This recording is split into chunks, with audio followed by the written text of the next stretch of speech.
새벽 기도를 누가 만들었을까? 어떻게 시작되었을까? 어떤 분들은 이 질문을 조금 감정을 담아서 도대체 누가 새벽 기도를 만든 거야? 라고 묻기도 합니다.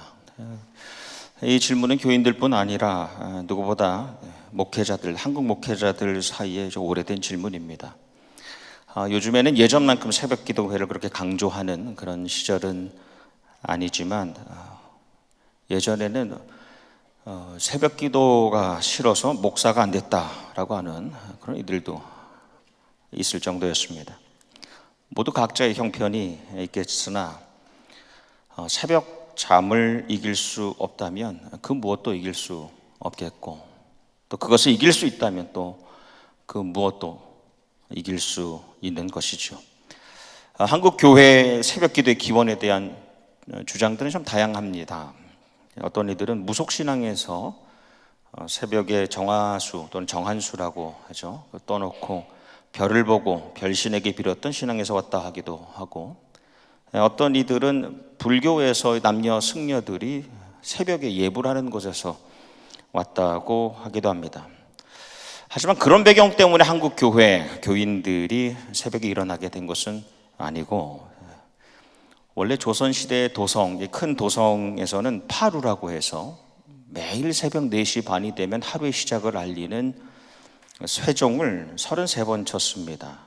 그때 일어나는 것이 일상 중에 하나였던 것이죠. 1869년 평안남도 안주 출신의 길선주라는 사람, 원래는 불신자였습니다. 또 선도에 심취해 있었는데, 우리가 잘 아는 사무엘마페 선교사님의 제자였던 김종섭이라는 분이 그 길선주라는 분의 친구였어요. 그래서 책 한 권을 이렇게 건네주게 되는데, 그 책이 존 버년의 철로역정이었습니다. 근데 회심기에서 이렇게 고백합니다. 저는 이 책을 읽으면서 수없이 눈물을 흘렸습니다. 생전 처음 제가 죄인이라는 것을 깨닫게 되었습니다. 그 다음에 성경을 읽으면서 예수님을 믿게 됩니다. 그런데 이제 길선주 이분은 하나님을 아버지라고 부르는 것이 참, 감히 내가 그렇게 부를 수 있을까라고 생각해서 부르지 못하고 그냥 상제님 이렇게 불렀는데, 어느 날 새벽에 집안이 크게 흔들리는 것을 느끼고 난 다음에 부드러운 음성이 들려왔습니다. 길선주야. 그 순간에 자기도 모르게 아버지, 평안도 사투리 쓰셨겠죠. 네. 아버지 살려주십시오 라고 응답하게 됩니다. 그 후로 이제 길선주 목사님이 함께 동역하는 이들과 함께 새벽 기도를 시작했습니다. 새벽 기도뿐 아니라 통성기도, 철야기도를 시작했습니다. 그리고 1909년에 새벽 기도회가 교회에 생기게 되고, 그 다음에 1910년에 한국교회로 그것이 확산되어 퍼져나가게 됩니다. 초대 한국교회 새벽 기도는 이렇게 시작되어서 그 후로 많은 신자들이 그 새벽 길을 걸었습니다. 새벽을 깨워봤습니다. 그 힘이 한국교회의 성장이 되었고, 그 힘이 한국 교인의 성숙함을 이끌었습니다. 그런데 우리가 잘 아는 것처럼 이 새벽 기도는 한국교회의 특징, 한국교회의 아주 독특한 전통이 되었다고 하지만, 사실 새벽에 일출에 동트기 직전에 기도로 하루로 여는 그것은 우리가 말씀에서 이미 만난 예수님의 삶이었습니다. 새벽, 오히려 미명이라고 하는데, 새벽도 다양한 시간대가 있는데 미명이라고 하니까 동트기 직전에 기도하면서 하루를 여는 것은 예수님의 삶이었죠. 그런데 마태는 이제 마태복음에서 예수님의 사역을 크게 3가지로 3대 사역으로 정리해서 요약합니다. 하나는 티칭이죠, 가르치심. 두 번째는 프리칭입니다, 선포하심. 세 번째가 힐링입니다, 이제 치유하심입니다. 이 3가지 사역. 근데 praying, 기도하심은 어떻게 보면 예수님의 삶 가운데 거대한 부분을 차지하고 있지만, 마태는 그것을 사역 중에 하나로 말하지 않고 있습니다. 마태가 그것을 포함하지 않은 것은 예수님께 있어서 기도는 사역이 아니라 생활이었기 때문에 그렇죠. 예수님의 그 생활 잠체, 삶 자체가 기도였습니다. 누가복음 21장 말씀에 모든 백성이 말씀을 들으려고 이른 아침 성전에 나아가더라입니다. 이제 이른 아침이라고 영어 표현을 보면 early each morning입니다. early each morning. 매일 이른 아침 새벽마다 예수님께 나아갔습니다. 성전에서 기도하시고 말씀하시고 기도하신 그 예수님을 만나기 위해서 백성들이 나아갔습니다. 예수님께서는 하나님께서 원하시는 길, 예수님이 순종하고 따라갔던 길, 조용한 때에 그 한적한 곳을 향해서 나아가시는 것, 그 길이 사역이 아니었어요. 어떤 행사가 아니었습니다. 이벤트도 워크도 아니라 그것은 그분의 생활이었습니다. 그분의 삶이었습니다. 제자들에게 수시로 밥 먹듯이 보여주셨던 모습입니다. 그리고 제자들 역시 새벽에 그 자리로 새벽 길로 가는 것은 일이 아니었습니다. 그것은 삶이었습니다. 바라기는 우리의 신앙이 일이 아니라 생활이 되기를 소망합니다. 기도가 부담이 아니라 우리의 생활, 삶이 되기를 원하는 것이죠. 하나님께서 아브라함에게 이삭을 주시죠. 그 다음에 이삭을 주시고 난 다음에 허락하신 후에 아브라함을 다시 부르시는데, 다시 부르시는 이유가 말씀해 보니까 시험하시려고입니다. 시험은 다양한 의미가 있죠. 우리가 잘 아는 대로 먼저는 우리가 죄짓고 넘어지게 하기 위하여 사탄이 주는 시험입니다. 템테이션이라고 합니다. 하지만 우리를 새롭게 바꾸시고 우리를 새로운 단계로 이끄시려고 하나님께서 우리에게 허락하시는 시험이 있죠. 그것은 우리 테스트라고 합니다. 근데 오늘 하나님께서 아브라함을 부르신 것은 시험하시기 위해서 부르셨는데, 너가 아직도 나를 잘 따라하고 있느냐? 그의 순종을 시험하시려고 부르셨습니다. 시험이 니사라는 히브리어의 그 깊은 의미 가운데 입증하여 보여주다라는 뜻이 있습니다. 하나님이 시험을 주신다는 것은 네가 아직도 나를 잘 따라하고 있느냐, 그 믿음과 순종을 입증하게 하시려고 시험하신다는 겁니다. 그리고 그 시험을 지나고 나면 새로운 길로 가게 되는 것이죠. 우리가 왜 새로운 길로 가지 못하냐? 하나님께서 주신 그 시험을 우리가 통과하지 못하기 때문에 새로운 길을 경험하지 못하는 겁니다. 하나님께서 아브라함에게 내 아들, 내 사랑하는 독자 이삭이라고 하는데, 사실 독자 이삭은 엄밀히 보면 맞는 것은 아니죠. 왜냐하면 이 아브라함은 다른 아들들이 있었습니다. 이삭 외에도 다른 자녀들이 있었습니다. 그 독자가 아님에도 독자라고 하는 것은 그 당시에 독생자라고 할 때는 가장 삶에서 소중한 존재를 독자라고 했기 때문에, 그래서 하나님께서 아시고 독자라고 하시는 겁니다. 그 독생자를 데리고 말씀해보니 모리아 땅으로 가서 내게 이제 알려주게 될 산으로 가라고 합니다. 모리아 땅에 가서 그곳의 한 산으로 가라고 하실 때에 모리아라는 말씀 자체가, 모리라는 것이 지정선별입니다. 모리라는 히브리어 의미가 아는 여호와를 줄인 것이죠. 하나님, 여호와 하나님께서 선별하신 곳이 본래 모리아라는 의미입니다. 그러니까 아브라함이 처음 창세기 12장에서 하나님의 부름을 받고 하나님을 처음 만났던 그 순간, 근데 본토 친척 아비지를 떠나라고 명령하셨던 그때, 그리고 오늘 우리가 함께 나누는 12장과 22장 지금까지 하나님께서는 아브라함에게 너가 이 주소지 줄 테니까 여기에 가라라고 알려주시지 않았습니다. 아브라함이 그걸 원하든 원치 않든, 그가 선호하든 불호하든 상관없이 너는 내가 이제 지시할 것으로 믿고 나아가라라고 말씀하시는 겁니다. 근데 정확히 모르지만 가라고 하실 때 가니까 그것이 길이 되는 것이죠. 하나님께서 아브라함에게 너의 독자로 드릴 산 제사를 명령하시죠. 내 아들을 너 삶의 가장 소중한 존재라고 여기는 것을 산 제사로, 제물로, 번제로, 태워버리는 제사로 드리라고 할 때 그의 반응이 밤새 심히 고민하더라가 아니죠. 그 즉각적인 반응이 보니 말씀이 붙어 있습니다. 아침에 일찍이 일어나입니다. 아침에 일찍 일어난다는 것은 우리가 그냥 생각하기에 잠에서 알람이 울려서 잠에서 깨서 일어나는 것을 의미하는 것이 아닙니다. 여기서 일어났다는 것은 일하는 겁니다. 일어났다는 것은 누웠다가 물려자고 일어나는 것이 아니라 그것을 넘어서서 부지런히 일을 시작했다는 겁니다.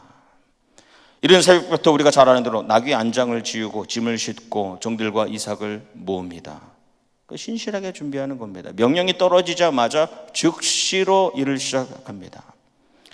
근데 우리가 잘 아는 말씀대로 그가 길을 떠나기 직전에 가장 마지막에 이 다 과정을 겪어서 안장을 지우고 짐을 다 그 안장 위에 싣고 종들과 이삭을 다 모으고 난 다음에 아브라함이 하는 일이 나무를 쪼갭니다. 제물로 드릴 그 제단에 태워버릴 나무를 쪼갭니다. 원래 제사를 드린다고 하면 제물을 태울 때 쓸 나무는 항상 하루 전날에 준비했습니다. 근데 그가 가장 마지막에 그 일을 하는 겁니다. 인간이기에 내가 믿음 가지고 순종하며 나아가지만 내키지 않는 연약함이 있는 것이죠. 가장 피하고 싶은 일을 가장 마지막에 하는 겁니다.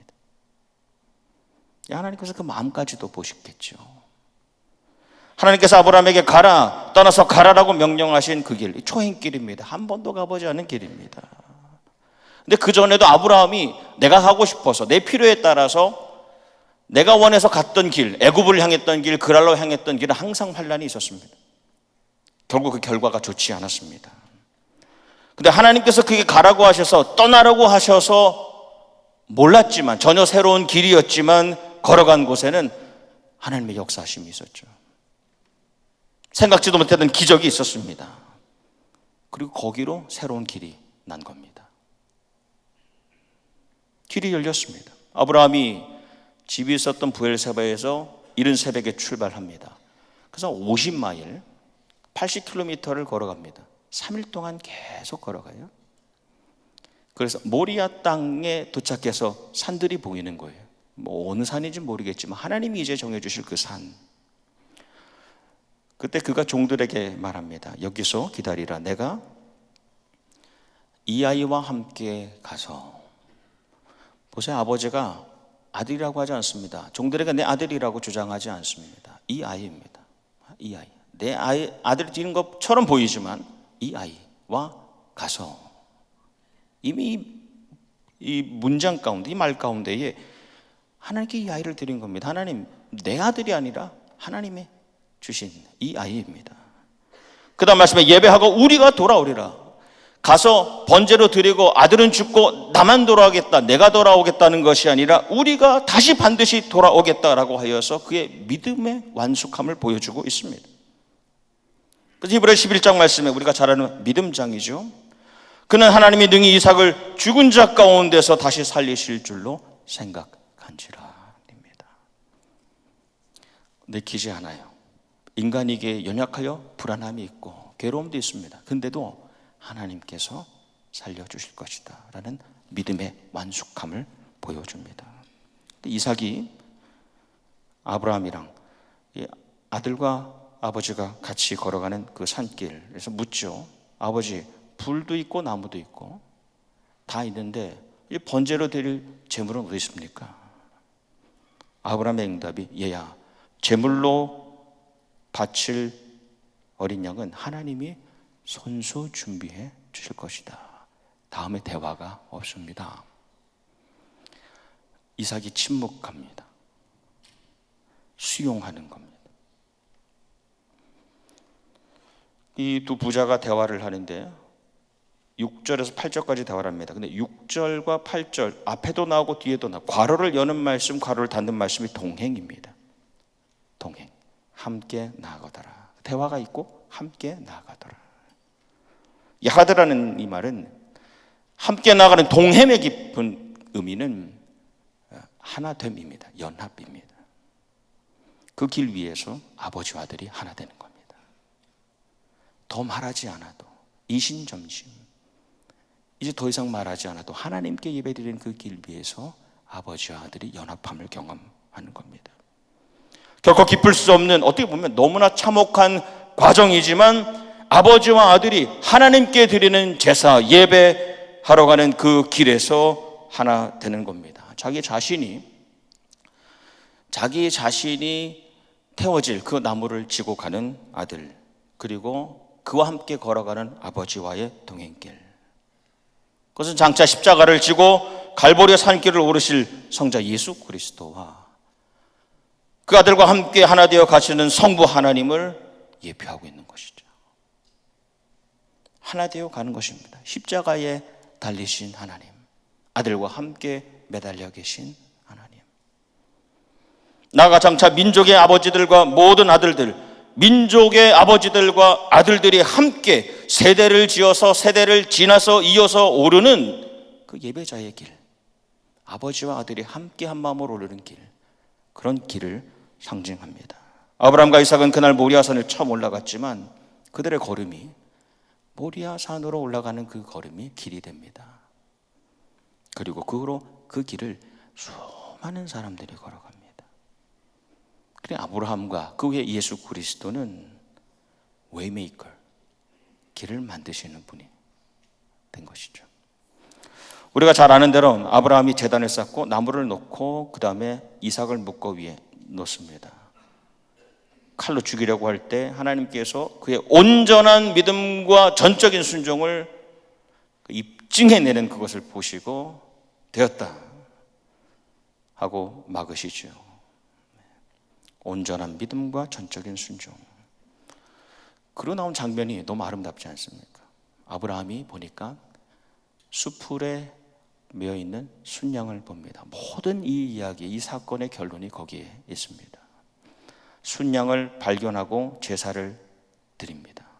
아브라함이 믿음으로 순종하고 거기 나오지 않았다면 순양을 볼 일이 없죠.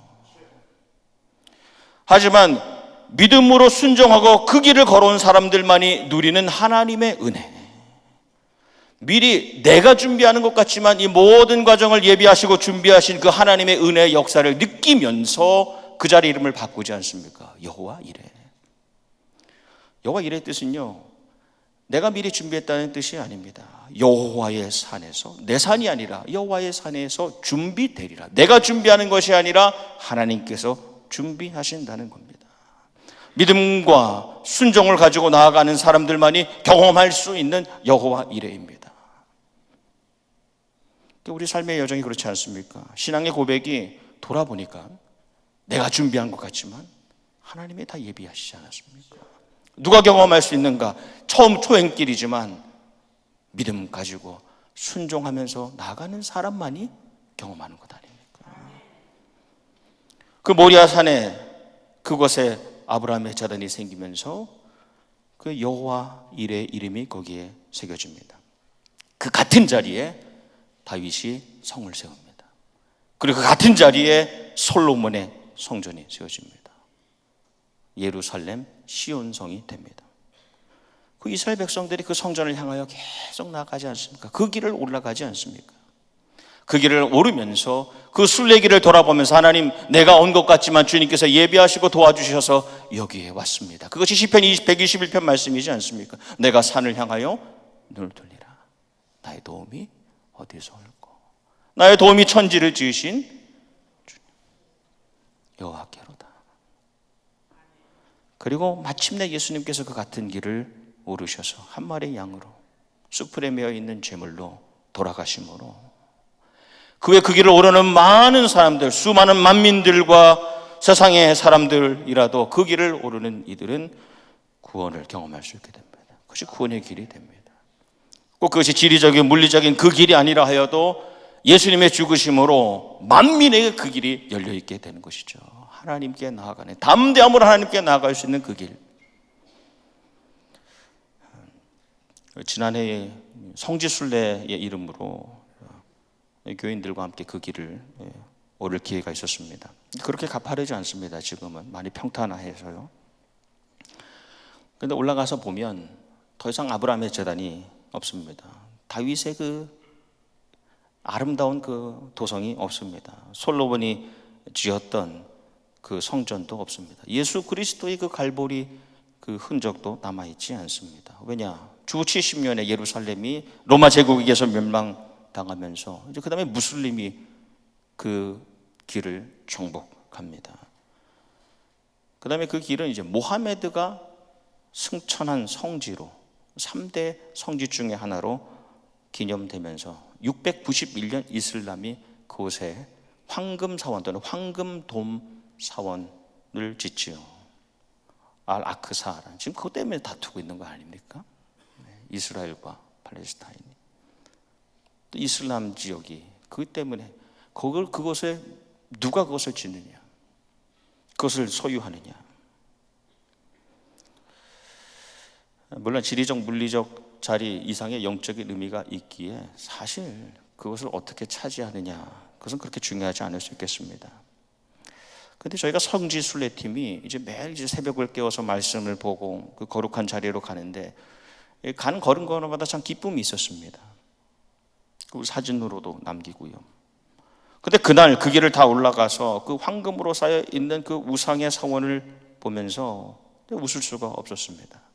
사진을 일부러 찍지도 않았습니다. 오래전 괴로움 중에도 하나님을 향한 믿음으로 순종하고 걸었던 그 길, 수많은 예배자들이 하나님의 예배하심을 경험하며 준비하심 도와주심의 은혜를 느끼면서 걸어온 그 길, 예수님께서 십자가를 지시고 올라가신 갈보리 그 산, 그 길,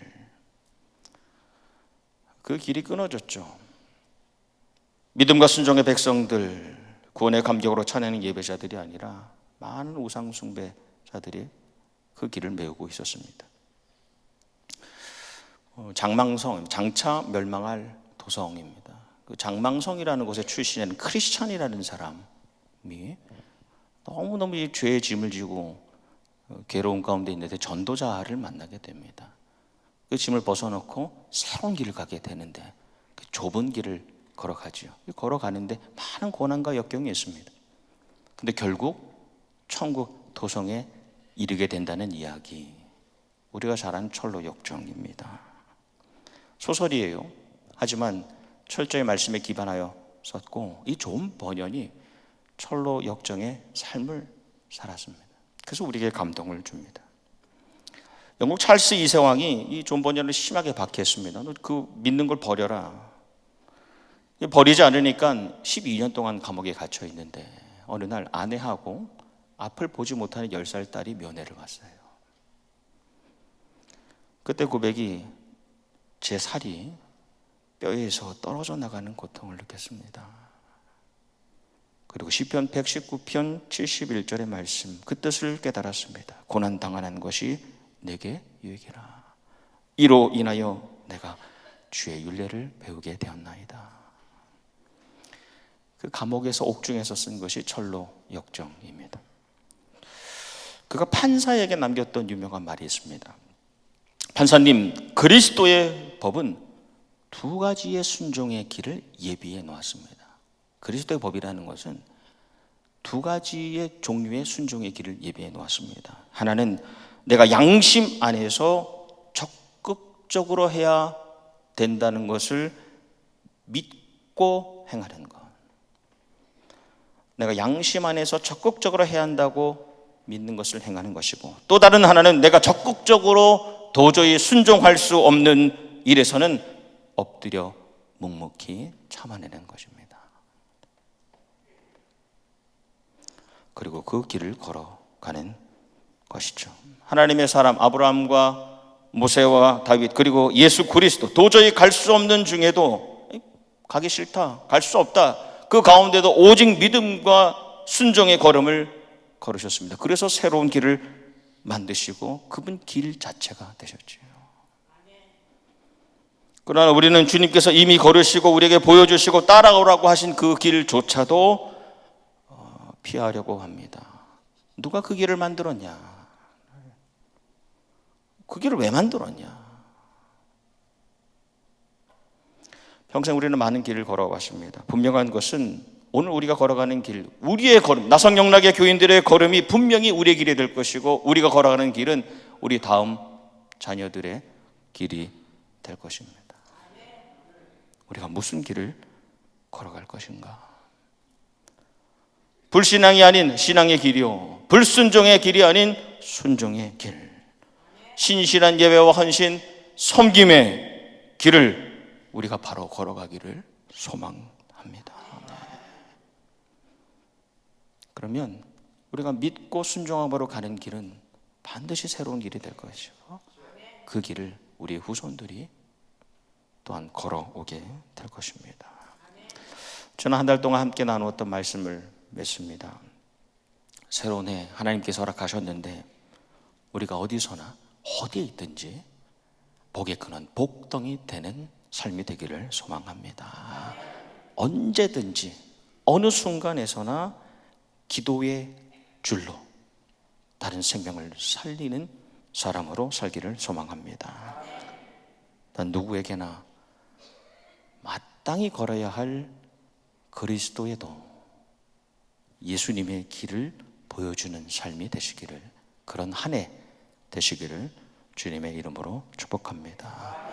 성부 하나님 아버지의 보호하심과 성자 예수 그리스도의 인도하심과 보혜사 성령님의 능력이 함께 하시기를 축원합니다. 아멘. 기도하겠습니다. 길과 진리와 생명 되신 주님, 우리가 진리 되신 주님을 붙들고 먼저 걸어가신 그 길을 올곧게 걸어 생명을 살리는 사람, 생명을 살리는 공동체 되게 하여 주시옵소서. 복이 되게 하시고 사람과 사람을 하나님께 잇는 줄이 되게 하여 주시고 평생 주님의 좁은 길을 따라 걸어가는 길이 되게 하여 주시옵소서. 예수님 이름 받들어 기도하옵나이다. 아멘.